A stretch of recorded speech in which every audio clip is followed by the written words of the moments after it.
आज का यह वीडियो आप सभी के लिए काफी ज्यादा इंपॉर्टेंट होने वाला है क्योंकि मात्र आज एक वीडियो में क्लास 10th के दूसरे चैप्टर विज्ञान के अम्ल क्षार और लवण के जितने भी टॉपिक है, जितने भी पॉइंट्स है, जो क्वेश्चन आपके एग्जाम में पूछे जाते हैं, वो ऑब्जेक्टिव में हो, सब्जेक्टिव में हो, जो भी पूछे जाते हैं वे सब चीज को आपको बताने वाले हैं। तो फटाफट से आप कॉपी और कलम निकालिए और जल्दी से आप आकर के बैठ जाइए और कान में ईयरफोन लगा लीजिए। अगर नहीं भी ईयरफोन है तो कोई दिक्कत नहीं है, आप शांत जगह बैठिए और पूरी वीडियो देख चलिए। अगर आप यह पूरा वीडियो आप देख लेते हैं और नोट कर लेते हैं तो समझिए आपको आगे कहीं पे भी पढ़ने की जरूरत नहीं होगी क्योंकि आपको सब चीज बता देने वाले हैं मात्र एक वीडियो में। तो काफी मजा आने वाली है इस वीडियो में। तो फटाफट से पहले चैनल को सब्सक्राइब कर लीजिए जिससे कि आगे इसी तरह की वीडियो आपको मिला करे, और वीडियो को लाइक जरूर कर दीजिएगा जिससे कि मेरा मनोबल बढ़े। फटाफट से वीडियो को लाइक कर दीजिए और कमेंट करके आप हमें जरूर बताइएगा कि यह वीडियो आपको कैसा लगा हुआ है। चलिए तो ये वीडियो को हम लोग शुरू करते हैं, समय को ध्यान में रखते हुए। बहुत ही मजा आने वाला है और मजा आएगा तो प्लीज बताइएगा जरूर। और आपके लिए इतना अच्छा काम किया जा रहा है तो फटाफट से लाइक बनता है यार, लाइक कर दीजिए और चैनल पे पहली बार आए सब्सक्राइब फटाफट से कर दीजिए, ठीक है।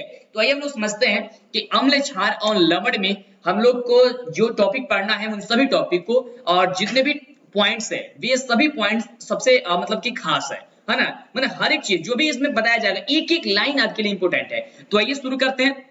तो सबसे पहले हम लोग यहाँ पे जानेंगे, क्या चीज जानेंगे, ध्यान दीजिएगा। सबसे पहले हम लोग जानेंगे यहाँ पे अम्ल क्षारक और लवण के बारे में। तो यहाँ पे आपको बता दें, पहले यहाँ पे हम पेन को थोड़ा सा सिलेक्ट कर लेते हैं अच्छे तरीके से जिससे कि हमको समझाने में आपको दिक्कत ना हो, ठीक है, आपको पूर्ण रूप से समझ में आ जाए। ओके चलिए, तो सबसे पहले हम लोग यहाँ पे जानेंगे अम्ल एवं क्षारक के गुण के बारे में। फिर आगे की जितने भी टॉपिक है उन सभी टॉपिक को हम लोग एक एक करके समझने का प्रयास करेंगे, ठीक है।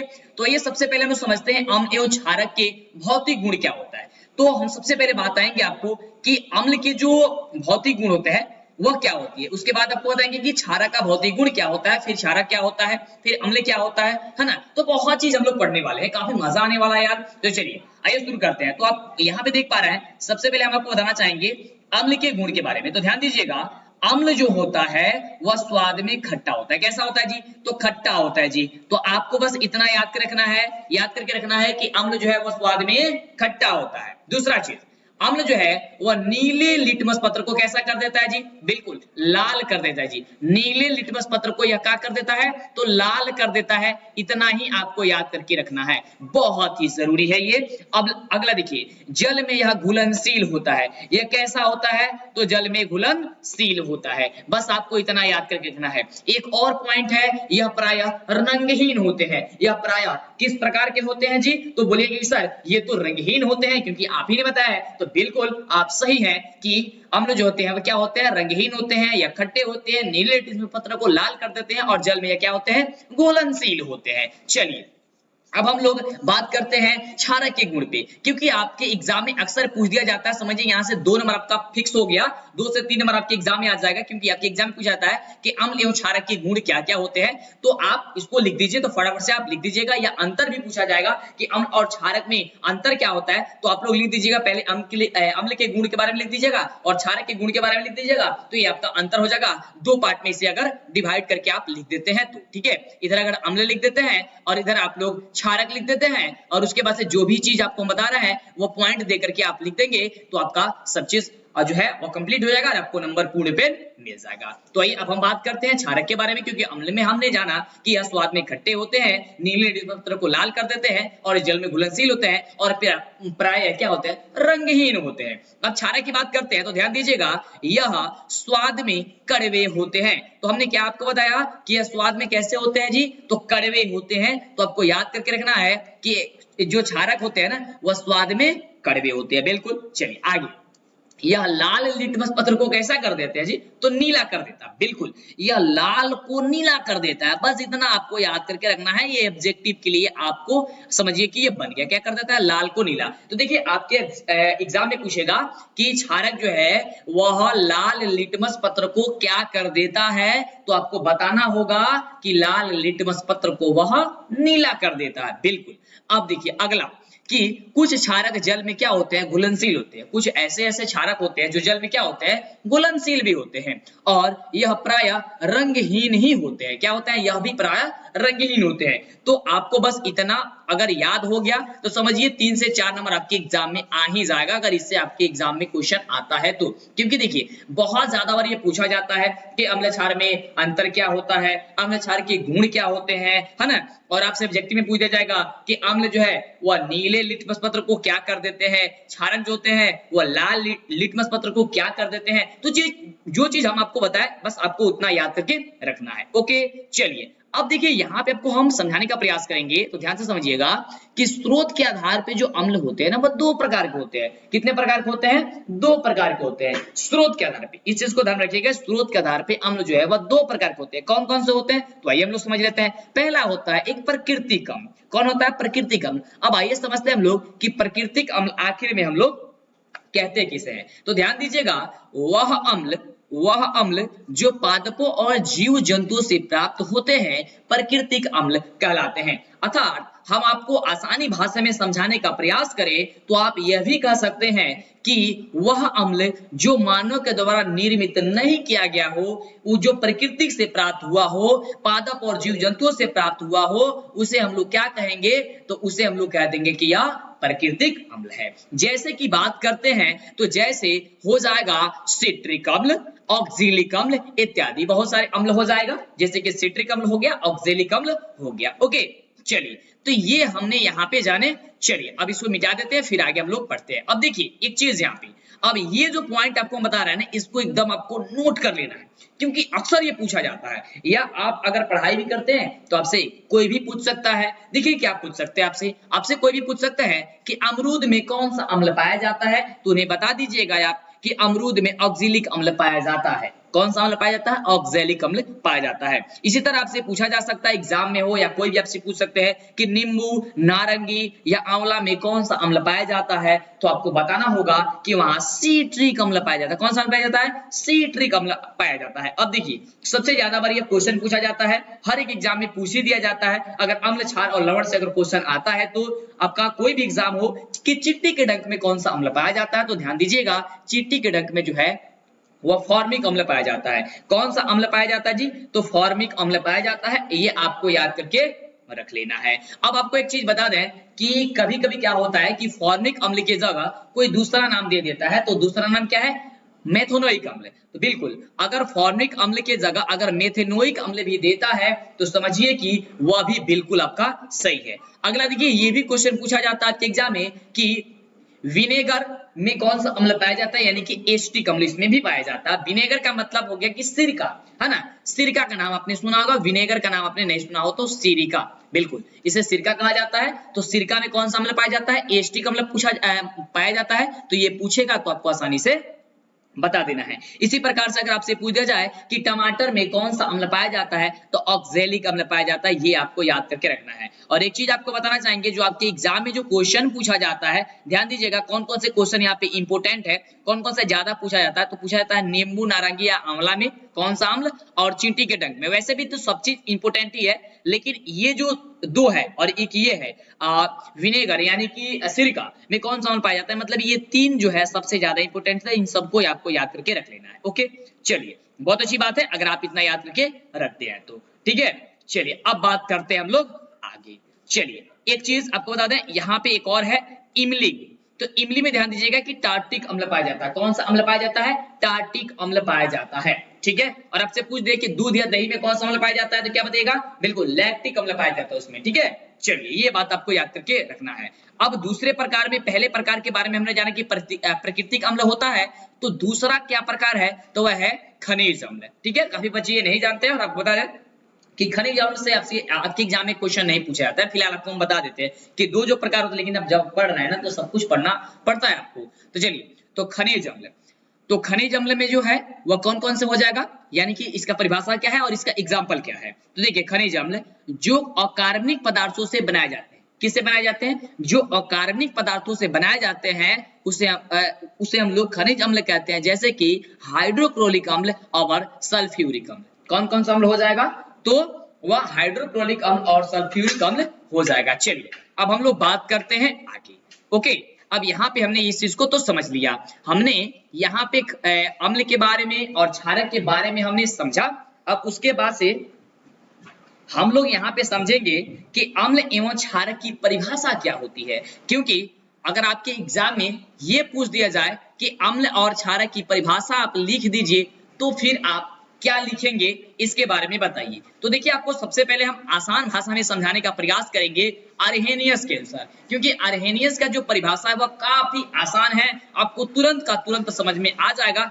और अगर आप ये लिखेंगे आप अपने एग्जाम में, तो समझिए कि बहुत ही अच्छा रहेगा, आपको पूर्ण रूपे नंबर मिल जाएगा और काफी आसान होता है, आप चुटकियों में इसे याद भी कर लेंगे। तो देखिए, आर्हेनियस क्या कहते हैं, अम्ल के बारे में ध्यान से समझने का आप प्रयास कीजिए, ठीक है। चलिए, तो देखिए, वे कहते हैं कि जो जलीय विलयन में हाइड्रोजन आयन उत्पन्न करते हैं उसे हम लोग क्या कहते हैं, तो अम्ल कहते हैं। अर्थात वे कहते हैं, आर्हेनियस भी कहते हैं कि अम्ल वे पदार्थ है जो जलीय विलयन में घुल करके हाइड्रोजन आयन उत्पन्न करते हैं, अर्थात H+ उत्पन्न करते हैं, उसे हम लोग जो है वो क्या कहते हैं, तो अम्ल कहते हैं। जैसे कि हाइड्रोक्लोरिक अम्ल हो जाएगा, सल्फ्यूरिक अम्ल हो जाएगा और HNO3 हो जाएगा। आप यहाँ केवल इसका सूत्र नहीं लिख सकते हैं HCl या फिर H2SO4 या फिर HNO3, ठीक है। चलिए, अब हम लोग इतना समझे, अब आइए समझते हैं क्षारक के बारे में कि आर्हेनियस ने क्षारक के बारे में क्या कहा था, क्या उन्होंने बोला आर्हेनियस ने क्षारक के बारे में। तो ध्यान से समझने का प्रयास कीजिएगा। उन्होंने यहाँ पे कहा, ध्यान दीजिएगा, उन्होंने क्षारक के बारे में कहा कि क्षारक वे पदार्थ होते हैं जो जलीय विलयन में हाइड्रोक्साइड आयन उत्पन्न करते हैं। क्या उत्पन्न करते हैं, हाइड्रोक्साइड आयन, यानी कि OH- को उत्पन्न करते हैं, उसे हम लोग कहते हैं क्षारक, ठीक है। ये आर्हेनियस ने कहे थे। जैसे कि उन्होंने कहा सोडियम हाइड्रोक्साइड, अब देखिए यहाँ पे सोडियम हाइड्रोक्साइड का यानी हो जाएगा NaOH, लेकिन देखिए यहाँ पे कोष्टक में गलती लिखा गया है, टाइप गलती हो गया, चलिए उसको छोड़ देते हैं। सोडियम हाइड्रोक्साइड का मतलब हो गया NaOH, या फिर पोटेशियम हाइड्रोक्साइड यानी कि KOH, या फिर कैल्शियम हाइड्रोक्साइड यानी कि CaOH का होल ट्वाइस, है ना। तो ये हम लोग का हो गया क्षारक का परिभाषा और अम्ल का परिभाषा। ओके, हम लोग इतना तो समझ चुके।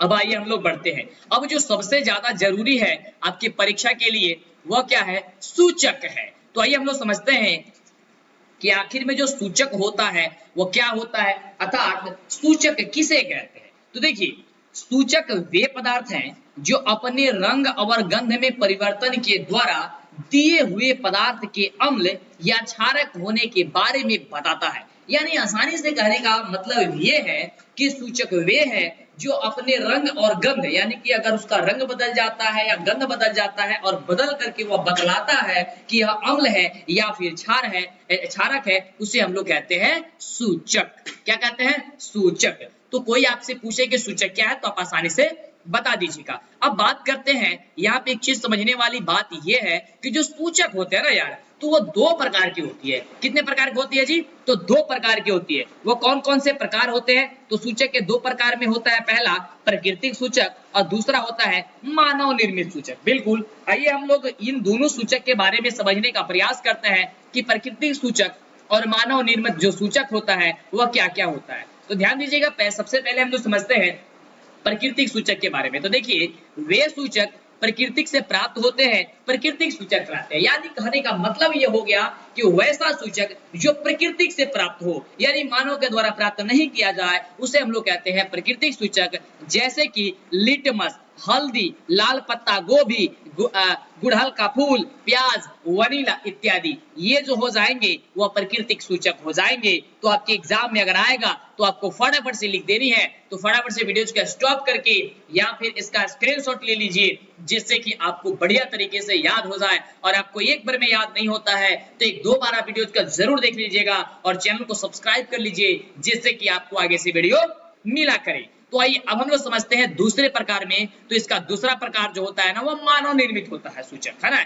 तो मानव निर्मित सूचक क्या होता है, ध्यान दीजिएगा कि वे सूचक जो प्रयोगशाला में बनाए जाते हैं, अतः आप कह सकते हैं कि जो मानव के द्वारा बनाए जाते हैं उसे हम लोग मानव निर्मित सूचक कहते हैं। अब मानव निर्मित सूचक के उदाहरण कौन कौन से हो जाएंगे जी, तो हो जाएंगे मिथाइल ऑरेंज और फिलिप्थिलीन। क्या हो जाएंगे, मिथाइल ऑरेंज और फिलिप्थिलीन। तो देखिए ये जितने भी पॉइंट है यार, ये हर एक चीज इंपोर्टेंट है, आप मिस ना कीजिएगा, हर एक चीज को आप समझने का प्रयास कीजिएगा, नहीं तो दिक्कत हो जाएगी। ये हर एक क्वेश्चन पूछा ही जाता है, कभी ना कभी पूछ ही दिया जाता है, ऐसा ना हो कि आपको बाद में बड़ा ही समस्या हो जाए। अब मजा तो आ रहा होगा यार, आपको पढ़ने में बिल्कुल मजा आ रहा होगा, तो लाइक तो बनता है, फटाफट से आप लाइक कर दीजिए। चैनल पे पहली बार आए हैं सब्सक्राइब जरूर कीजिएगा, जिससे कि आपको आगे से वीडियो मिला करे। अब देखिए यहाँ पे हम लोग क्या करेंगे, अब हम लोग समझेंगे यहाँ पे अम्ल एवं क्षारक के रासायनिक गुण के बारे में, कि अम्ल और क्षारक के जो रासायनिक गुण होते हैं वो क्या होते हैं। आपको बता दें कि आपको थोड़ी सी नॉइज आ रही होगी बाहर से,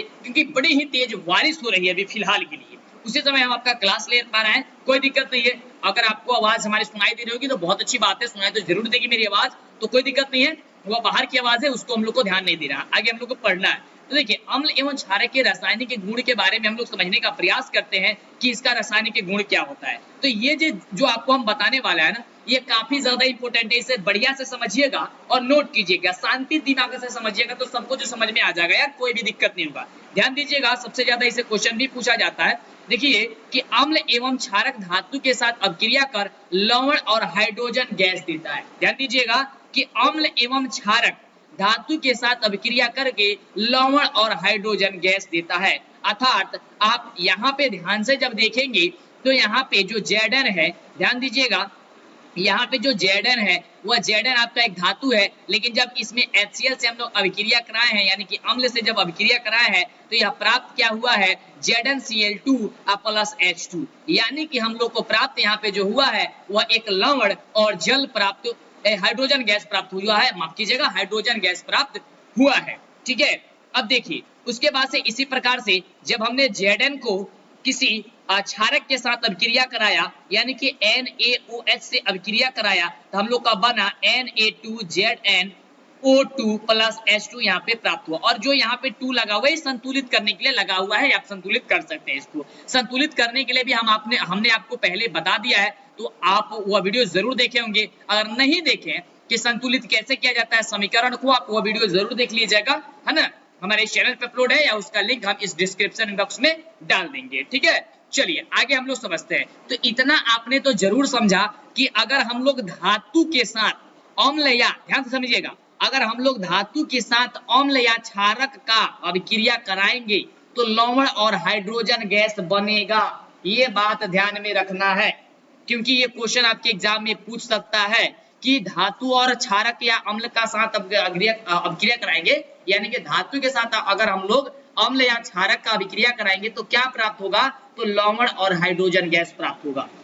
ठीक है, यहाँ पे एग्जाम्पल के माध्यम से भी आपने समझा। चलिए, और ये फिगर भी बनाना चाहते हैं तो आप बना सकते हैं, देख सकते हैं इस फिगर में भी वही चीज को यहाँ पे अब बताया गया है। ठीक है, आपके बुक में भी ये चीज है। अब देखिए यहाँ पे एक चीज ध्यान में रखिएगा कि अम्ल की प्रतिक्रिया, तो ध्यान दीजिएगा कि धातु कार्बोनेट और धातु बाइकार्बोनेट के साथ कराने पर कार्बन डाइऑक्साइड गैस और लवण और जल प्राप्त होता है। ध्यान दीजिएगा कि धातु और धातु कार्बोनेट के साथ अगर हम लोग अभिक्रिया कराते हैं अम्ल की, ध्यान दीजिएगा, तो वह कार्बन डाइऑक्साइड, लवण और जल हम लोग को प्राप्त हो जाता है। जैसे कि Na2CO3 से हम लोग HCl में अभिक्रिया जब कराए हैं तो आप देख पा रहे हैं कि यहाँ पे लवण प्राप्त हुआ है NaCl प्लस कार्बन डाइऑक्साइड प्राप्त हुआ है CO2 प्लस में H2O प्राप्त यहाँ पे हुआ है, अर्थात जल प्राप्त हुआ है। उसके बाद से सबसे महत्वपूर्ण चीज आपको याद करने वाली क्या है यार, तो ध्यान से देखिएगा, बिल्कुल बड़ा ही मजा आ रहा होगा आपको पढ़ने में। हर एक चीज जो है इसमें इंपोर्टेंट है, एक एक लाइन आपके लिए इंपोर्टेंट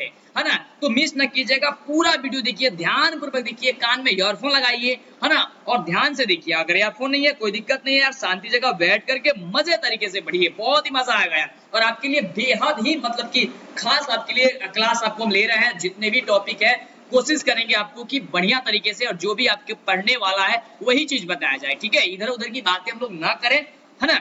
चलिए, और आप लोग कमेंट करते रहिएगा कि वीडियो कैसा लग रहा है, ठीक है, फटाफट से कमेंट करते रहिएगा। तो ध्यान दीजिएगा एक चीज यहाँ पे कि क्षारक धातु कार्बोनेट और बाइकार्बोनेट के साथ अभिक्रिया नहीं करता, ये चीज को ध्यान में रखिएगा। ऐसा ना हो कि आपसे गलती हो जाए। एक चीज को ध्यान में रखिएगा कि जो क्षारक धातु होती है, जो क्षारक होती है, माफ कीजिएगा, जो क्षारक होती है वो धातु कार्बोनेट अच्छा धातु बाइकार्बोनेट के साथ अभिक्रिया वो कभी कर ही नहीं सकता है। यहाँ जो देखिए यहाँ पे अम्ल के साथ कराया गया है, HCl एक प्रकार क्या है, हाइड्रोक्लोरिक अम्ल, यहाँ पे ये अम्ल है, ठीक है, HCl, ओके। लेकिन क्षारक जो है वह नहीं करता है, ओके। चलिए अब हम लोग बढ़ते हैं आगे। आगे हम लोग का क्या है, ध्यान दीजिएगा, मजा आएगा आपको। ये फिगर के माध्यम से भी आप समझ सकते हैं, आसानी तरीके से समझ सकते हैं, फिगर भी हमने आपको यहाँ पे दे दिया है, ठीक है।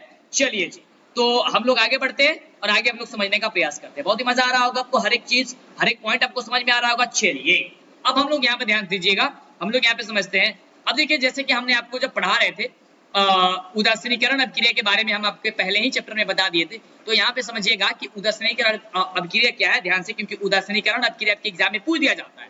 तो ध्यान दीजिए, अम्ल की अभिक्रिया क्षारक से कराने पर दोनों एक दूसरे को उदासीन कर देते हैं। देखिए आप ध्यान दीजिएगा कि अम्ल हो, ठीक है, अम्ल हो, और इसमें हम लोग क्या करेंगे कि क्षारक से अगर हम लोग अभिक्रिया करा देंगे तो यह उदासीन करके हम लोग को लवण और जल का निर्माण करके दे देगा। तो इसे ही हम लोग कहते हैं उदासीनीकरण अभिक्रिया। यानी कि अगर हम लोग आसानी भाषा में इसे समझे तो ध्यान से समझने का प्रयास कीजिएगा कि यहाँ ध्यान से देखिएगा कि अम्ल की अभिक्रिया अगर क्षारक के साथ हम लोग कराते हैं तो यह दोनों को क्या कर देता है, उदासीन कर देता है, और इसी प्रकार यह लवण और जल का निर्माण कर देता है। यानी कि इसलिए यह लवण और जल का क्या करता है, निर्माण कर देता है, और इसी अभिक्रिया को जो है हम लोग कहते हैं उदासीनीकरण अभिक्रिया। तो आपसे अगर कोई पूछे कि उदासीनीकरण अभिक्रिया जो है वह क्या है, तो आप फटाफट से बता दीजिएगा कि जब हम लोग अम्ल और क्षारक को आपस में अभिक्रिया कराते हैं तो वह क्या कर देता है, अपने को उदासीन कर देता है। यानी कि वे दोनों एक दूसरे को उदासीन कर देते हैं और लवण और जल का निर्माण कर देते हैं। इसलिए उसे हम लोग क्या कहते हैं, तो उदासीनीकरण अभिक्रिया कहते हैं। जैसे कि आप देख सकते हैं यहाँ पे अभिक्रिया कराया गया है NaOH जो कि एक क्षारक है, ध्यान दीजिएगा। देखिए, और ये जो बोल रहे हैं ना बीच में कि NaOH एक क्षारक है, तो आपसे एग्जाम में पूछ सकता है कि NaOH क्या है, ये पूछता है आपके एग्जाम में। तो जो बोल रहे हैं एक एक बात भी बोल रहे हैं ना, उसको आपको दिमाग में एकदम फिट करते जाना है, ठीक है। तो NaOH एक क्षारक है और इसमें हम लोग अम्ल से अभिक्रिया करा देते हैं HCl से। जब इसको हम लोग अभिक्रिया कराएंगे तो यहाँ से हम लोग को मिलेगा NaCl, और NaCl क्या है जी, तो ये लवण है, ठीक है, और उसके बाद से यह जल हम लोग को प्राप्त हो जाएगा।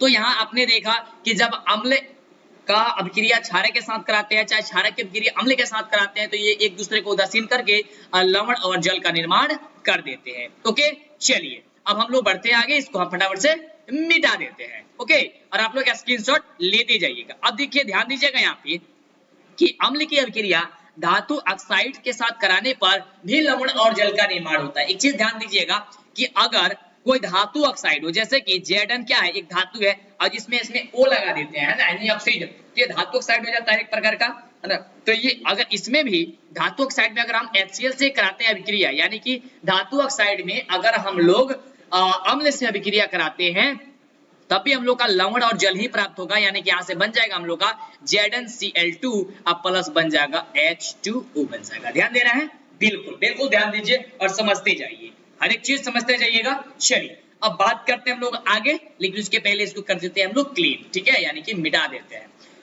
अब देखिए आगे क्या चीज है और उसे समझिएगा। देखिए क्षारक की अभिक्रिया आध्यात्मिक ऑक्साइड से कराने पर लवण और जल की प्राप्ति होती है। आध्यात्मिक अभिक्रिया ऑक्साइड के साथ अगर हम लोग कराते हैं किसकी अभिक्रिया, क्षारक की अभिक्रिया, ध्यान दीजिएगा क्षारक की अभिक्रिया, तो भी वहां पे हम लोग का क्या प्राप्त होता है जी, तो प्राप्त होता है हम लोग का लवण और जल ही प्राप्त होता है। जैसे कि CaOH का होल ट्वाइस प्लस CO2 से बनता है CaCO3 अब प्लस H2O प्राप्त यहाँ पे हो जाता है। ठीक है, समझ में आ रहा है चीज को, बिल्कुल। अब चलिए आगे बात करते हैं, और आगे जो पॉइंट है ना, जो टॉपिक है वह काफी ज्यादा इंपोर्टेंट होने वाली है आपके लिए, बिल्कुल बहुत ही ज्यादा इंपोर्टेंट होने वाली है, उस चीज को ध्यान दीजिएगा। क्योंकि इंपोर्टेंट इसलिए होने वाली है क्योंकि अब हम लोग समझेंगे क्षार के बारे में, क्योंकि हमने अम्ल और क्षारक के बारे में समझा था। यहाँ पे हमने अम्ल, ठीक है, अम्ल और क्षारक के बारे में यहाँ पे हमने समझा था। लेकिन अगर आपके एग्जाम में पूछ दे कि क्षार किसे कहा जाता है, तब तो आप सोच में पड़ जाइएगा कि बिल्कुल ये आखिर में क्षार जो होती है वो क्या होती है। तो ध्यान से समझने का प्रयास कीजिए, कभी तो आपको दिक्कत नहीं होगा ना। और हर एक चीज को आपको बता दें कि आपको नोट कर लेना है, ठीक है। यहाँ पे गलती लिखा हुआ है, थोड़ा सा इसमें मिटा देते हैं। बिल्कुल, चलिए तो ध्यान दीजिएगा कि क्षार क्या होते हैं।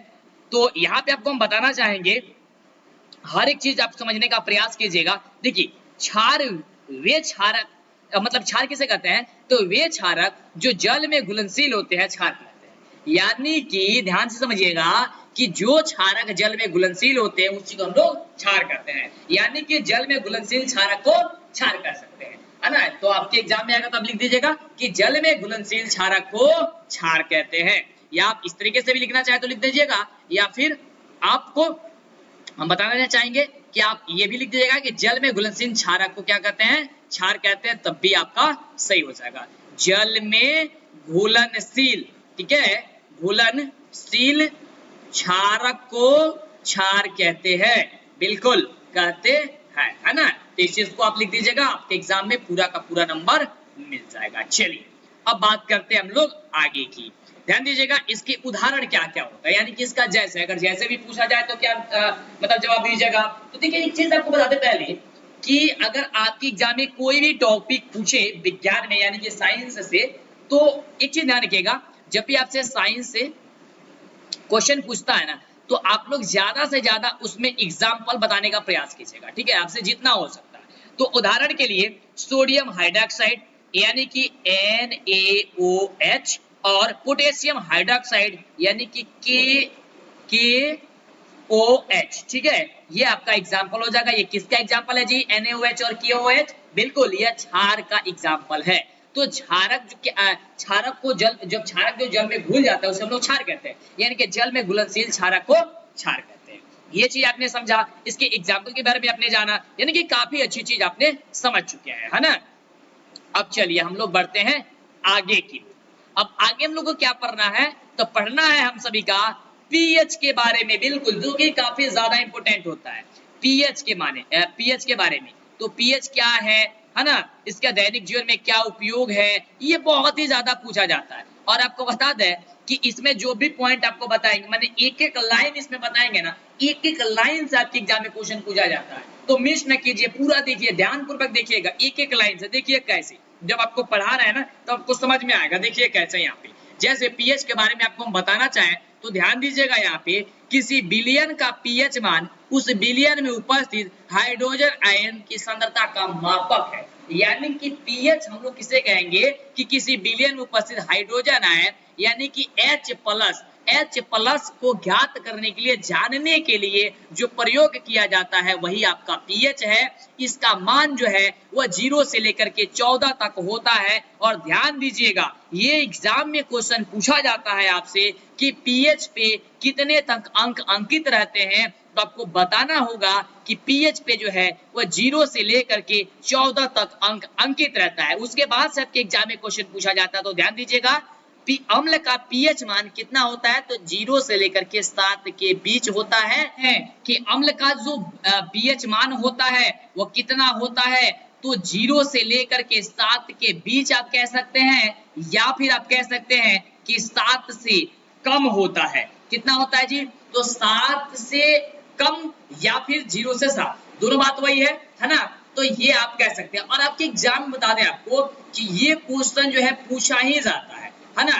तो इस चीज को मतलब आपको बहुत ज्यादा बढ़िया तरीके से आपको याद करके रखना है, नहीं तो दिक्कत हो जाएगी। चलिए उसके बाद से हम बात करते हैं यहाँ पे क्षारक के बारे में कि क्षारक क्या होता है ना, यानी कि उसके पीएच जो है कितने अपराध के बीच कार्य करता है। तो देखिए वहीं पर क्षारक जो है, क्षारक का पीएच 7 से लेकर के 14 के बीच कार्य करता है। यानी कि 7 से 14 के बीच, यानी कि 7 से ऊपर, यानी कि 8, 9, 10, 11, 12, 13, है ना, 14, यानी इसके बीच कार्य करता है, 14 के बीच ही कार्य करता है ना।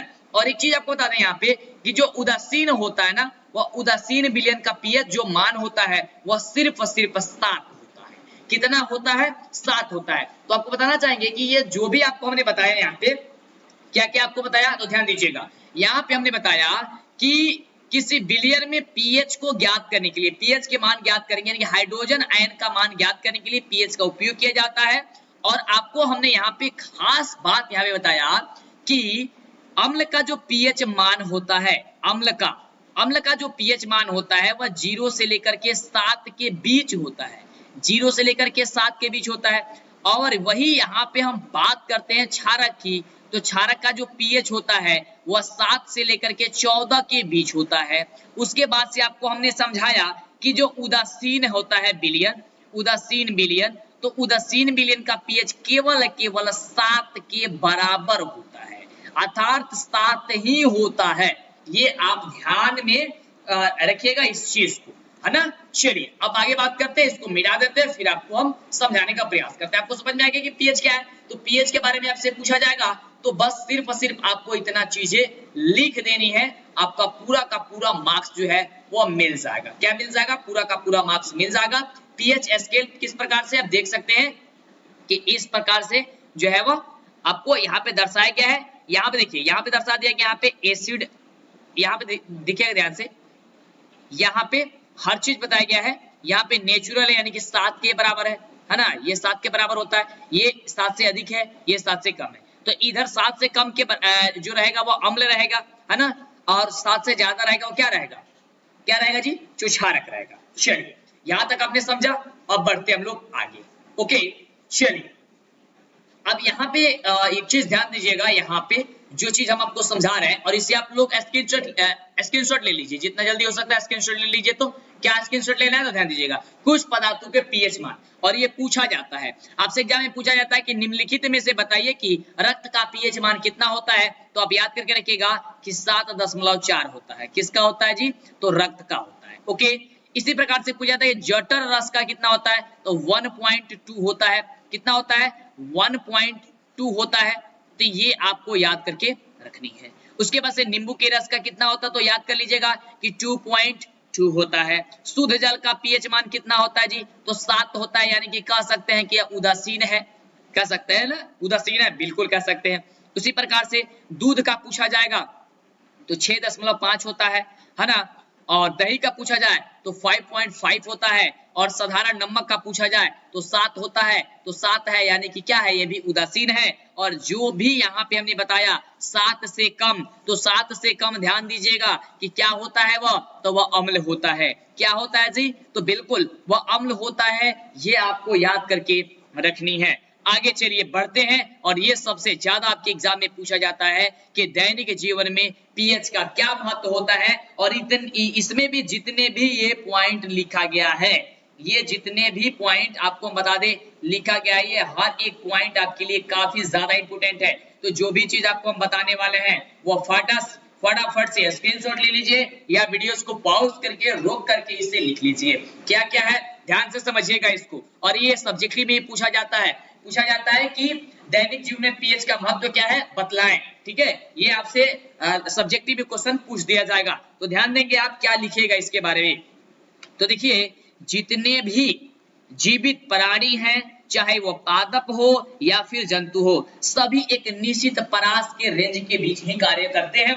ध्यान दीजिएगा कि जितने भी प्राणी है, चाहे वो पादप हो या फिर जंतु हो, सभी एक निश्चित मान के रेंज के कार्य, मतलब कि एक निश्चित रेंज के बीच ही कार्य करते हैं। जैसे कि आपको बताना चाहेंगे, यहाँ से क्वेश्चन भी पूछा जाता है, ध्यान दीजिएगा उस चीज को, तो वह चीज है, क्या बात है वो, तो ध्यान दीजिएगा कि मानव शरीर 7.0 से लेकर के 7.8 पीएच के परास के बीच ही कार्य करता है। और ये क्वेश्चन पूछा जाता है कि मानव शरीर का जो शरीर होता है वो कितने परास के बीच कार्य करता है, तो 7.0 से लेकर के 7.8 के बीच कार्य करता है। इतने ही परास के बीच वह कार्य करता है। तो आपके एग्जाम में आएगा तो फटाफट से इसे लिख दीजिएगा, बतला लीजिएगा।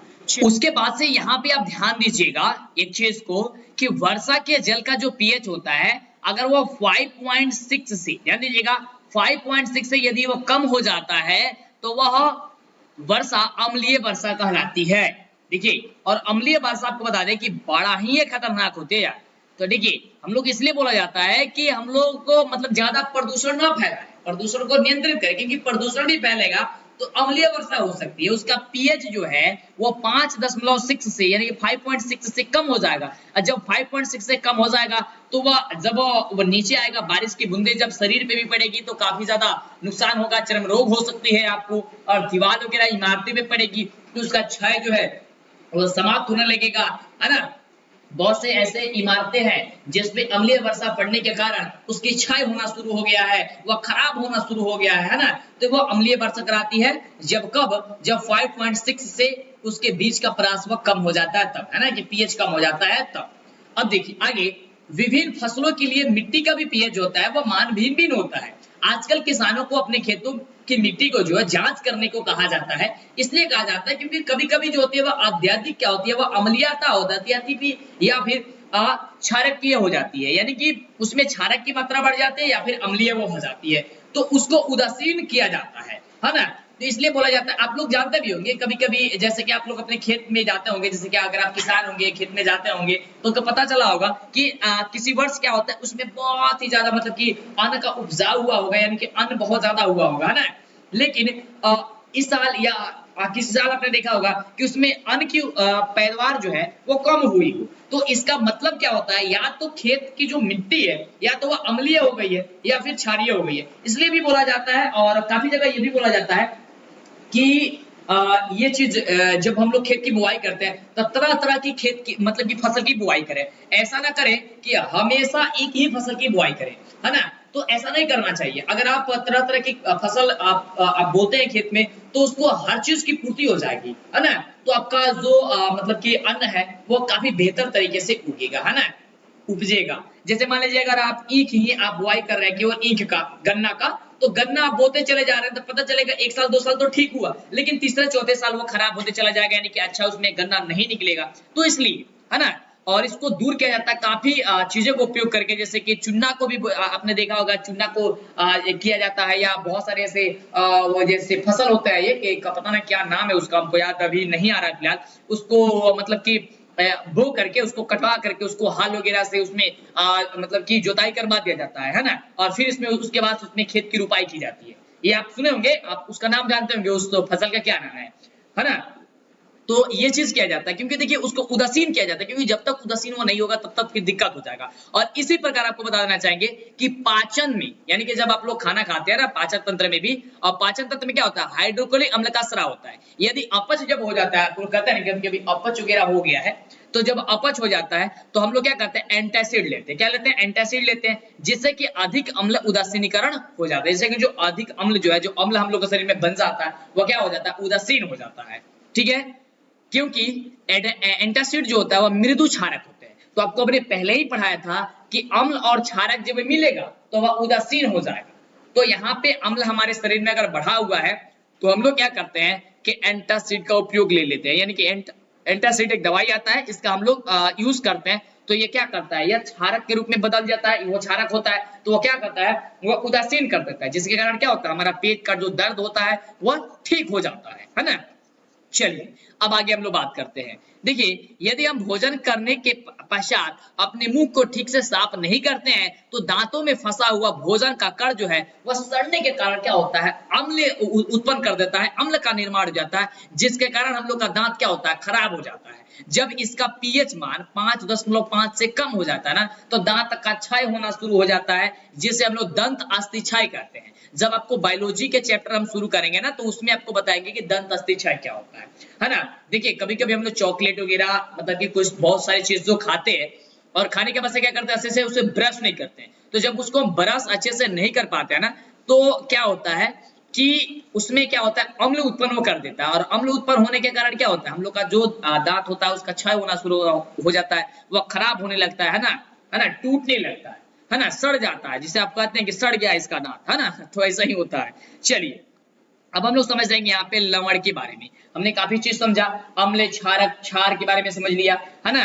अब हम लोग समझे कि लवण क्या होती है। तो ध्यान दीजिएगा कि लवण क्षारीय मूलक तथा अम्लीय मूलक से मिलकर बना होता है। जैसे कि हमने आपको पहले समझाया उदासीनीकरण में, है ना, उदासीन विलयन में, कि जब अम्ल और क्षारक मिलते हैं तो लवण और जल का निर्माण करते हैं। बस वही चीज है कि लवण जो है वह क्षारीय मूलक और अम्लीय मूलक से मिलकर बना होता है। यह अम्ल तथा क्षारक के परस्पर अभिक्रिया के करने के परिणाम स्वरूप ही बनता है। तो आपको हमने पहले ही समझाया कि अम्ल और क्षारक के अभिक्रिया से लवण और जल का निर्माण होता है, जिसे हम लोग उदासीनीकरण अभिक्रिया कहते हैं, वही आपका लवण है। यह धातु के तनु अम्ल तथा क्षार के साथ अभिक्रिया करने पर भी बन जाता है। अब देखिए यहाँ पे एक चीज तो वहां पे होता ही है, लेकिन आपको हमने पहले भी समझाया था कि धातु के तनु अम्ल तथा क्षारक के साथ अभिक्रिया कराई जाती है तब भी क्या करता है कि जो लवण का होता है वो निर्माण कर देता है। जैसे कि देख रहे हैं यहाँ पे क्षार है, क्षारक है यहाँ पे क्या चीज NaOH है और इसको अभिक्रिया कराया है किससे HCl से। जब यहाँ पे अभिक्रिया कराया है तो NaCl का निर्माण हुआ है। अब प्लस या H2O यहाँ पे जल का निर्माण हो गया, जो कि आपको हमने उदासीनीकरण अभिक्रिया में बतलाया था। ठीक है, उसी प्रकार से देख सकते हैं Zn है अब प्लस HCl से यहाँ पे अभिक्रिया कराया गया है ना, जो कि धातु की अभिक्रिया तनु अम्ल के साथ कराई गई है और यहाँ पे धातु की अभिक्रिया क्षार के साथ कराई गई है ना। तो देख सकते हैं आप लोग, तो इस प्रकार से लवण का निर्माण हो जाता है। अब बात करते हैं कि लवण का एग्जाम्पल क्या क्या है, यानी कि उदाहरण क्या क्या है। यानी कोई पूछ दे कि कौन कौन लवण है, एक दो लवण का नाम आप बता दीजिए, तो लवण का क्या क्या हो जाएगा। तो देखिए NaCl, CaCl2, MgSO4 और CH3COOH, COONA और NaHCO3 और CaCO3 हो जाएगा। ठीक है, तो ये लवण के एग्जाम्पल हो जाएंगे, उदाहरण हो जाएंगे, तो आपको इसको क्या कर लेना है, याद कर लेना है। चलिए आगे बढ़ते हैं। अब यहाँ पे समझिएगा जो कि काफी खास है आपके लिए, सोडियम हाइड्रोक्साइड यानी कि कॉस्टिक सोडा के बारे में। इसके बारे में हम लोग पढ़ते हैं। देखिए आपके एग्जाम के लिए काफी ज्यादा इंपॉर्टेंट है, पूछ दिया जाता है कि कास्टिक सोडा का रासायनिक नाम क्या होता है या रासायनिक सूत्र क्या होता है। तो रासायनिक सूत्र आप देख रहे हैं कि NaOH होता है। रासायनिक नाम इसे हम लोग क्या कहते हैं, तो इसे जो है हम लोग कहते हैं सोडियम हाइड्रोक्साइड, है ना, हाइड्रोक्साइड कहते हैं, सोडियम हाइड्रोक्साइड कहते हैं। तो ये याद करके आप रखिएगा, एग्जाम में पूछा जाएगा तो आप इसको फटाफट से बतला दीजिएगा। ठीक है, अब चलिए इसको समझते हैं इसका निर्माण किस प्रकार से होता है। तो देखिए सोडियम क्लोराइड के जलीय विलयन के वैद्युत अपघटन के द्वारा सोडियम हाइड्रोक्साइड का निर्माण होता है। कैसे होता है जी, तो सोडियम क्लोराइड के जलीय विलयन के वैद्युत अपघटन के द्वारा सोडियम हाइड्रोक्साइड का निर्माण होता है। इसमें इसके अतिरिक्त हाइड्रोजन गैस और क्लोरीन गैस भी बनता है और इस कारण इस अभिक्रिया को क्लोरो-क्षार अभिक्रिया भी कहा जाता है। और आपके एग्जाम में यह भी पूछा जाता है कि क्लोरो-क्षार अभिक्रिया जो होती है वह क्लोरो-क्षार अभिक्रिया क्या होती है। ओके, तो आप जो है फटाफट से बता दीजिएगा क्लोरो-क्षार अभिक्रिया क्या होती है। तो ध्यान दीजिएगा यहाँ पे कि सोडियम क्लोराइड के जलीय विलयन में वैद्युत अपघटन के द्वारा सोडियम हाइड्रोक्साइड का निर्माण तो होता ही है, साथ ही साथ इसके अतिरिक्त हाइड्रोजन गैस और क्लोरीन गैस भी बन जाता है और इसी कारण हम लोग क्या कहते हैं, इसे क्लोरो-क्षार अभिक्रिया कहते हैं। जैसे आप देख पा रहे हैं कि एनोड पर Cl2 गैस यहाँ पे बनती है और कैथोड पर H2 यहाँ पे एक बनती है। और आपको हम बता देंगे आगे चल करके कि जो एनोड होता है और कैथोड होता है वह क्या चीज होता है, जब आगे इसके बारे में हम लोग विस्तार से पढ़ेंगे तब, क्योंकि जो हम लोग का चैप्टर है बस उसी के बारे में पढ़ेंगे और फिर उस चैप्टर में बस जाएंगे अंदर तो फिर गड़बड़ हो जाएगा ना, समय ऐसे ज्यादा लगते चला जाएगा और उससे ज्यादा हम लोग का फायदा होगा नहीं, क्योंकि जो हम लोग समझना है बस वही हम लोग यहाँ पे समझते हैं। आगे देखिए यहाँ पे उसी चीज को एग्जाम्पल के माध्यम से यहाँ पे समझा दिया गया, तो ये एग्जाम्पल आप आसानी से लिख सकते हैं। ठीक है, चलिए अब देखिए आइए समझते हैं कि इसका जो उपयोग होता है, क्योंकि पूछ दिया जाता है कि कॉस्टिक सोडा का उपयोग क्या क्या होता है। तो ध्यान दीजिएगा, कॉस्टिक सोडा का उपयोग जो होता है ग्रीस को साफ करने के लिए किया जाता है और साबुन बनाने के लिए किया जाता है और ड्रेन क्लीनर के रूप में भी किया जाता है ना। तो इसका उपयोग आपने देखा और ये पूछा जाता है, इसे आप याद कर लीजिएगा कि कहां कहां इसका उपयोग किया जाता है, फटाफट से स्क्रीनशॉट आप ले सकते हैं। ओके, चलिए अब बात करते हैं हम लोग बेकिंग सोडा के बारे में। बेकिंग सोडा के बारे में हम लोग समझने का प्रयास करते हैं। बेकिंग सोडा यथार्थ कहने का मतलब है कि मीठा सोडा। ठीक है, अब देखिए ये पूछा जाता है, इसे हम लोग मीठा सोडा भी कहते हैं, चीज को ध्यान रखिए। देखिए हर चीज आपको बता दे रहा है जिससे कि आगे चलकर दिक्कत ना हो, हर एक पॉइंट जो भी पॉइंट है ना। अब देखिए यहाँ पे बता दें आपको कि बेकिंग सोडा का रासायनिक जो सूत्र होता है वो होता है NaHCO3 होता है, जिसे हम लोग कहते हैं sodium hydrogen carbonate. Hydrogen carbonate होता है, क्या होता है, सोडियम हाइड्रोजन कार्बोनेट होता है। ठीक है, चलिए तो इस चीज को आप याद करके रखिएगा क्योंकि ये पूछा जाता है आपके एग्जाम में। चलिए बिल्कुल, अब आइए बात करते हैं इसके निर्माण के बारे में कि इसके निर्माण जो किस प्रकार से होती है। देखिए बेकिंग सोडा का निर्माण, तो ध्यान दीजिएगा कि संतृप्त नमक के जलीय विलयन में अमोनिया गैस प्रवाहित की जाती है, उसके पश्चात का मतलब होता है बाद, उसमें CO2 गैस को प्रवाहित किया जाता है, जिससे कि सोडियम हाइड्रोजन कार्बोनेट और अमोनियम क्लोराइड प्राप्त होता है ना। सोडियम हाइड्रोजन कार्बोनेट को छान करके जब अलग कर लिया जाता है, इस प्रकार सोडियम बाइकार्बोनेट प्राप्त हो जाता है। एक चीज यहाँ पे ध्यान दीजिएगा, जो आपको हम समझा रहे हैं उसको समझने का प्रयास कीजिएगा। यहाँ देखिए क्या बताया गया, आपको बताया गया कि संतृप्त नमक के जलीय विलयन में जब अमोनिया गैस प्रवाहित की जाती है, उसके बाद उसमें CO2 गैस को जब प्रवाहित किया जाता है, जिससे कि सोडियम हाइड्रोजन कार्बोनेट और अमोनियम क्लोराइड प्राप्त होता है। सोडियम हाइड्रोजन कार्बोनेट को छान करके जब अलग कर लिया जाता है, इस प्रकार सोडियम बाइकार्बोनेट हम लोग को क्या होता है, प्राप्त हो जाता है। और सोडियम हाइड्रोजन कार्बोनेट को गर्म करने पर हम लोग को CO2 गैस प्राप्त होती है, यानी कि कार्बन डाइऑक्साइड गैस प्राप्त होती है। तो इस चीज को आप लोग ध्यानपूर्वक इसे याद कर लीजिए, नोट कर लीजिए, स्क्रीनशॉट ले लीजिए, इसको रट लीजिए। जो भी चीज दिया गया इसको रट लीजिए, समझ लीजिए, मतलब कि आपको रटिए मत, मतलब याद कर लीजिए या समझ लीजिए, क्योंकि ये एग्जाम जो ये क्वेश्चन है, जो ये पॉइंट है वो काफी ज्यादा इंपॉर्टेंट है, आपके एग्जाम में पूछा जाता है। ऐसा नहीं है कि एक भी ऐसा चीज आपको बता रहे हैं जो आपके एग्जाम में ना पूछा जाए, सब चीज पूछा जाता है, ठीक है। उसी प्रकार से यहाँ पे इसका एग्जांपल, ये आपका समीकरण यहाँ पे देख सकते हैं कि NaHCO3 जब ये टूटेगा तो Na2CO3 प्लस CO2 और H2O में बदल जाएगा। चलिए अब देखिए, बेकिंग पाउडर, बेकिंग सोडा और टार्ट्रिक अम्ल के मिश्रण को बेकिंग पाउडर भी कहते हैं। देखिए बेकिंग पाउडर जो क्या होती है, यानी कि अगर आपसे पूछे कि बेकिंग पाउडर क्या होती है, माफ कीजिएगा कि बेकिंग पाउडर, आपको समझा रहे थे कि बेकिंग पाउडर क्या होती है। अगर आपसे कोई पूछे कि बेकिंग पाउडर क्या है, तो उसको आप क्या बताइएगा कि बेकिंग सोडा और टार्ट्रिक अम्ल के मिश्रण को हम लोग बेकिंग पाउडर कहते हैं। कोई पूछे कि बेकिंग पाउडर क्या है, तो बोलिएगा आप कि बेकिंग सोडा और टार्ट्रिक अम्ल के मिश्रण को बेकिंग पाउडर कहा जाता है, ठीक है। ये चीज समझ गए आप। चलिए अब बढ़ते हम लोग आगे। अब देखिए, अब यहाँ पे बेकिंग सोडा का हम लोग उपयोग जानेंगे, क्योंकि उपयोग सबसे ज्यादा आपके एग्जाम में पूछा जाता है। अगर आप 10वीं क्लास में हैं और एग्जाम देने आप वाले हैं तो इस चीज को आप याद करके रखिएगा। और लाइक नहीं किया फटाफट से कर दीजिए, ठीक है। चैनल पे पहली बार है सब्सक्राइब कर दीजिए। वही बेकिंग सोडा यानी कि मीठा सोडा जिसे आप लोग पुए वगैरह में उपयोग करते हैं, हाँ बिल्कुल, पकौड़े वगैरह में उपयोग करते हैं ना, बिल्कुल बिल्कुल। देखिए तो इसका उपयोग कहाँ कहाँ होता है, तो केक बनाने में होता है, पुए गुलगुले बनाने में होता है, ये भी आप लिख सकते हैं, है ना। इसका उपयोग जो होता है एंटासिड बनाने में किया जाता है, और इसका उपयोग अग्निशामक यंत्र में बनाने में किया जाता है। किस प्रकार से, ध्यान से देख सकते हैं, जब यहाँ पे अभिक्रिया की जाती है NaHCO3 प्लस H2SO4 से, तो Na2SO4 plus CO2 plus H2 यहाँ पे निर्माण होता है। अर्थात कह सकते हैं कि कार्बन डाइऑक्साइड बनने के कारण आग क्या हो जाती है, बुझ जाती है। आपको पता है कि जब कार्बन डाइऑक्साइड गैस बनेंगे कि जहां से ऑक्सीजन हटेगा, तो ऑक्सीजन को हटते ही वहां पे आग बुझ जाएगा। माने आग कहीं पे लगी हो तो लगती कैसे, ऑक्सीजन की उपस्थिति रहता है तभी लगती है। अगर ऑक्सीजन वहां पे नहीं होगा तो फिर आग नहीं लगेगा, और ऑक्सीजन को जब हटा दीजिएगा तो आग बुझ जाएगा, यानी कि कार्बन डाइऑक्साइड जब वहां पे निर्माण हो जाएगा कार्बन डाइऑक्साइड का, तो फिर तो वो तो खत्म हो जाएगा आग, बिल्कुल।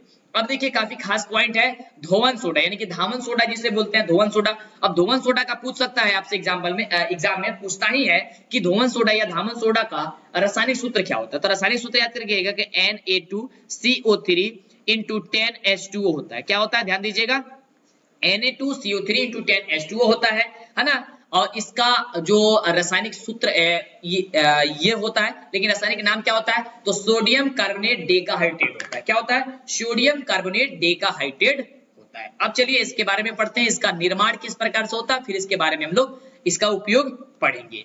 देखिए धोवन सोडा का निर्माण सोडियम बाइकार्बोनेट को गर्म करने पर प्राप्त होने वाले सोडियम कार्बोनेट का क्रिस्टलीकरण करने पर हो जाता है। ध्यान दीजिएगा, यहाँ पे क्या बताया जा रहा है कि धोवन सोडा का निर्माण जो होता है वो सोडियम बाइकार्बोनेट को गर्म करने पर प्राप्त होने वाली जो सोडियम कार्बोनेट होता है उसको क्रिस्टलीकरण जब किया जाता है तब इसका निर्माण हो जाता है। यानी कि यहाँ पे देख सकते हैं कि NaHCO3 को यहाँ पे क्या किया जाता है, बाइकार्बोनेट को जब गर्म किया जाता है तो Na2CO3 प्लस CO2 और जल का निर्माण होता है। ये आपको तो पता ही है। जब इसको, क्योंकि इसको हमने ऊपर वाले में समझाया था, है ना, ऊपर वाले ने समझाया था, और जब इसको क्रिस्टलीकरण किया जाता है तो ये हम लोग का क्या होता है, धोवन सोडा का निर्माण यहाँ पे हो जाता है, ठीक है। चलिए अब पढ़ते हैं हम लोग यहाँ पे क्या चीज का एग्जाम्पल इसका, ओके।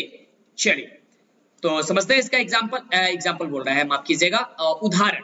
माफ कीजिएगा, मतलब कि इसका क्या कहते हैं यार, उपयोग। अरे कभी कभी दिमाग से उड़ जाता है यार हर चीज, है ना। उपयोग पढ़ते हैं ना, उपयोग उपयोग। तो आइए उपयोग पढ़ते हैं। इसका उपयोग कहाँ क्या होता है, देखिए साफ सफाई में किया जाता है धवन सोडा का उपयोग, बिल्कुल। उसके पास कठोर जल को मृदु बनाने के लिए किया जाता है, जैसे आप सरफ भी कह सकते हैं, है ना। कांच उद्योग में भी इसका उपयोग हम लोग करते हैं, यानी कि किया जाता है कांच उद्योग में भी। तो अगर आपसे एग्जाम में पूछे कि इसका उपयोग क्या क्या होता है, तो आप आसानी से इसे बता दीजिएगा, ठीक है। चलिए अब हम बात करते हैं आगे। अब बात करेंगे हम लोग विरंजक चूर्ण के बारे में, है ना। और विरंजक चूर्ण का रासायनिक सूत्र क्या होता है, ये पूछा जाता है, बहुत ज्यादा इंपॉर्टेंट होता है। CaOCl2 होता है। क्या होता है, CaOCl2 होता है। और इसका रासायनिक सूत्र नाम क्या होता है, तो कैल्शियम ऑक्सीक्लोराइड होता है। क्या होता है, कैल्शियम ऑक्सीक्लोराइड होता है। ओके, चलिए तो आइए इसके बारे में हम समझने का प्रयास करते हैं। तो ध्यान दीजिएगा, इसका निर्माण सबसे पहले पढ़ते हैं। देखिए, हालांकि विरंजक चूर्ण का निर्माण आपसे एग्जाम में नहीं पूछेगा, एक यही टॉपिक है जो आपके एग्जाम में नहीं पूछेगा, और कहीं पूछ दे तो फिर दिक्कत हो जाएगी, लेकिन पूछता नहीं है फिलहाल के लिए। लेकिन हमने चाहा कि क्यों नहीं आपको बता देते हैं, केवल इसका ये पूछता है, उपयोग इसका पूछ सकता है, ठीक है। चलिए, और रासायनिक सूत्र और रासायनिक नाम इसका पूछता है, तो जो कि आपको हमने बता दिया। अब देखिएगा, विरंजक चूर्ण का निर्माण भाखड़ा चुना से क्लोरीन गैस पास कराने पर जो है होता है, और इसका रंग जो होता है हल्का क्या होता है, पीला होता है, ठीक है। और इसका सूत्र आप देख सकते हैं इस प्रकार से, यह प्राप्त हम लोग को CaOCl2 हो जाता है, ठीक है। देखिए, यह हल्के पीले रंग का चूर्ण है जो हवा में उपस्थित CO2 से प्रतिक्रिया कर कैल्शियम कार्बोनेट और क्लोरीन गैस मुक्त करता है, इसलिए विरंजक चूर्ण से हमेशा क्लोरीन गैस की महक आती रहती है। अब देखिए, विरंजक चूर्ण जो है उससे क्लोरीन गैस की महक आती रहती है, क्यों आती रहती है, तो ध्यान से आप देख सकते हैं यहाँ पे जो है ये बताया जा रहा है यहाँ पे आपको कि ये हल्के तो पीले रंग का होता है चूर्ण, जो हवा में उपस्थित जो होता है वो CO2 होता है, यानी कि कार्बन डाइऑक्साइड से प्रतिक्रिया कर लेता है। प्रतिक्रिया करने के बाद से, यानी कि अभिक्रिया करने के बाद से कैल्शियम कार्बोनेट और क्लोरीन गैस यह मुक्त करने लगता है, इसलिए यहाँ पे से क्या होती है, क्लोरीन गैस की महक यहाँ पे आने लगती है, ठीक है। चलिए, तो ये समझ में आ गया आपको, बिल्कुल। अब पढ़ते हैं हम लोग इसका उपयोग, कि इसका उपयोग जो होता है वह क्या होता है।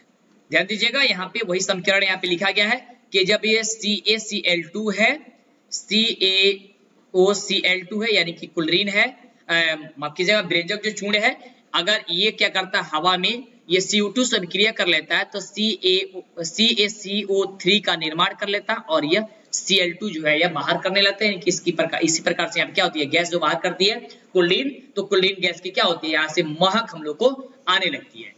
चलिए, अब ध्यान दीजिएगा यहाँ पे, अब इसका उपयोग पढ़ते हैं हम लोग, ठीक है। क्या पढ़ेंगे अब हम लोग, इसका उपयोग पढ़ेंगे, कि इसका उपयोग जो होता है वह क्या होता है। ध्यान दीजिएगा, विरंजक चूर्ण जल को कीटाणु मुक्त करने में क्या काम आता है, यानी कि अगर जल में कीटाणु ज्यादा हो जाते हैं तो विरंजक चूर्ण आप लोग डाल देंगे उसमें, जिसे ब्लीचिंग पाउडर भी बोला जाता है, विरंजक चूर्ण, है ना। अगर आप डाल देते हैं तो क्या हो जाएगा, वह मुक्त हो जाएगा, यानी कि कीटाणु वहां पे मर जाएंगे।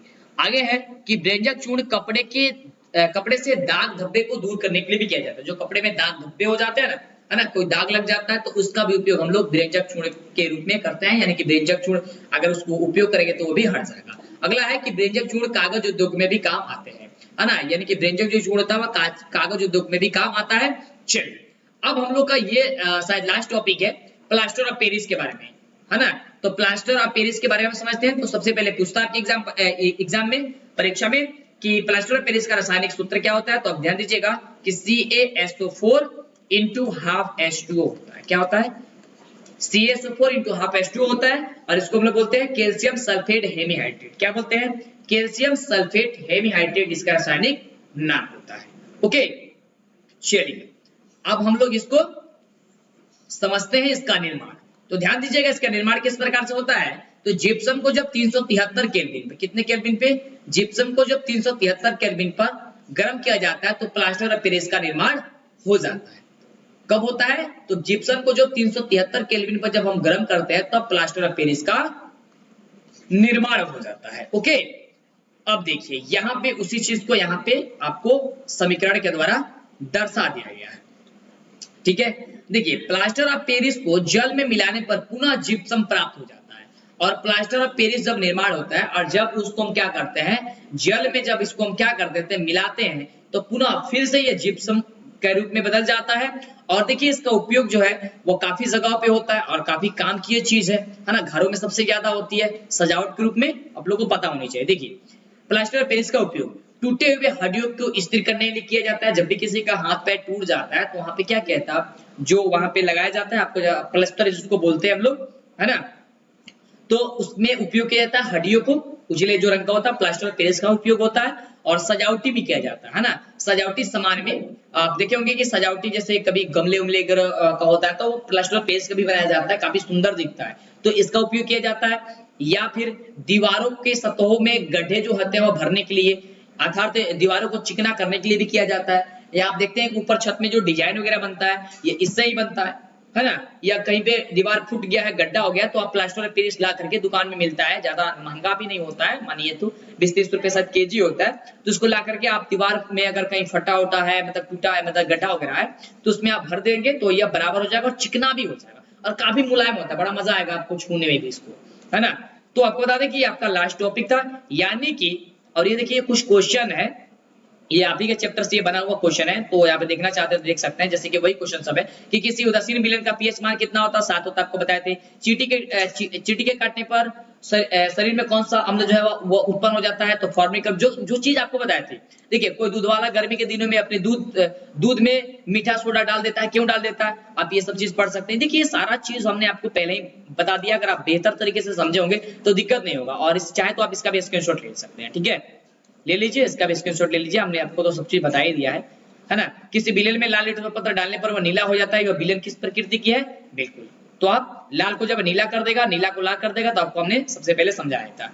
तो ये आप देख सकते हैं, ये कुछ क्वेश्चन था, या आप नोट कर सकते हैं या फिर उसको छोड़ सकते हैं। आगे जब आप क्वेश्चन कराएंगे, जब आपको ऑब्जेक्टिव सब्जेक्टिव कराएंगे तो आपको सब चीज मिलेगा ही। और आपको बता दें ये आपका चैप्टर जो है अंतिम समाप्त हो गया, अंतिम माफ कीजिएगा, दूसरा चैप्टर आपका समाप्त हो गया। अम्ल क्षार लवण, जितने भी टॉपिक थे, जितने भी पॉइंट्स थे, आपको सबका सब यहाँ पे कंप्लीट हो गया। अब आपके एग्जाम के लिए कोई भी ऐसा टॉपिक नहीं है जो छूटा हुआ है ना। और आगे जो भी कुछ अगर छूटा गया हो बाई चांस, अगर ऐसा हो सकता है, तो हम आपका आगे आने वाले वीडियो में जब इसका ऑब्जेक्टिव सब्जेक्टिव लेकर के आएंगे तो उसमें आपको बता देंगे। तो चैनल को सब्सक्राइब कर लीजिए जिससे आगे से वीडियो मिले, और फिर इसी तरह कमाल वीडियो के साथ नेक्स्ट वीडियो में लाइक करके दोस्तों को जरूर बताइएगा ना, कॉल करके, फोन करके, व्हाट्सएप के जरिए, जिस तरह बताना चाहते हैं कि आप बेस्ट तरीके से क्लास शुरू हो चुकी है, क्लास को मिस नहीं कीजिए, क्लास कीजिए, तो आप करिए, फटाफट से शेयर कीजिए। फिर मिलते हैं आपसे नेक्स्ट वीडियो, ओके।